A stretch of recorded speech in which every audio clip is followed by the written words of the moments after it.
listening to the Daily Yogi podcast. Every weekday, I'll share timeless yogi wisdom in bite-sized relatable lessons you can apply immediately to help you expand your perspective on life. I was driving on the highway where the speed limit is 65 miles an hour. I was driving at 70 miles an hour, just going with the flow and following the pace of all the cars around me. None of the cars around were driving below the speed limit. There was a police officer in between those cars. He emerged from the frontage road. Initially, he was going around 60 miles an hour. I and most cars around passed him, and then suddenly he slammed on the throttle, speeding up to around 75 miles an hour. I witnessed something I had never seen before. When the police car passed lots of cars and found an empty space on the highway, he turned on his sirens and started swerving from left to right, occupying all 3 lanes. It was as if he was signaling everybody, all of the cars around, to slow down and respect the speed limit. It was bizarre. And that made me think, why are the speed limits so low?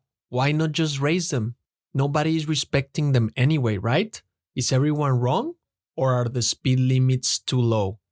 Speed limits are not going to prevent people from crashing. These speed limits were put in place probably decades ago and haven't been raised since. In fact, they lower them every year, which is ridiculous because cars are made safer every year. Vehicle sensors and technology are constantly improving.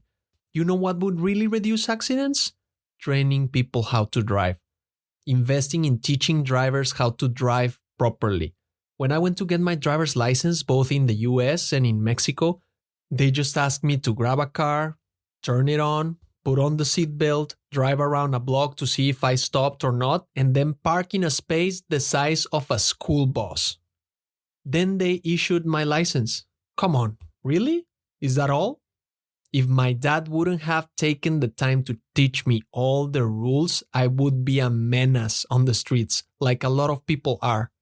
How do we expect people to be a self-aware, safe, and respectful driver with such a basic test? The solution is not lowering speed limits. That's like trying to solve a leak in your roof by placing buckets around the house to catch the dripping water. The solution is teaching people how to drive properly before they receive a driver's license because not everyone has parents that are willing or able to teach them. The yogis, with their theory of right action, Dharma in Sanskrit, understand that lawmakers tend to be slower to catch up with the changes in society's thinking. Even though the laws of a particular country reflect the collective ethical ideals of the people, these ideals evolve faster than the laws themselves.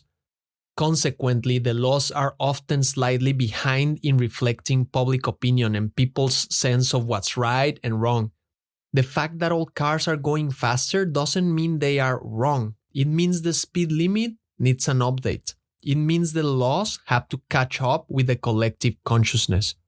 The next time you're driving around, notice the speed of cars in relation to the speed limit. Reflect on how, in order to keep moving forward as a society, we have to do our part in pushing lawmakers to catch up with the collective consciousness, to solve the roots of problems, not just cover the symptoms. Only then will the laws start to reflect the minds of the average citizen. Thank you for listening. If you found value in today's episode, rate the show or share with a friend.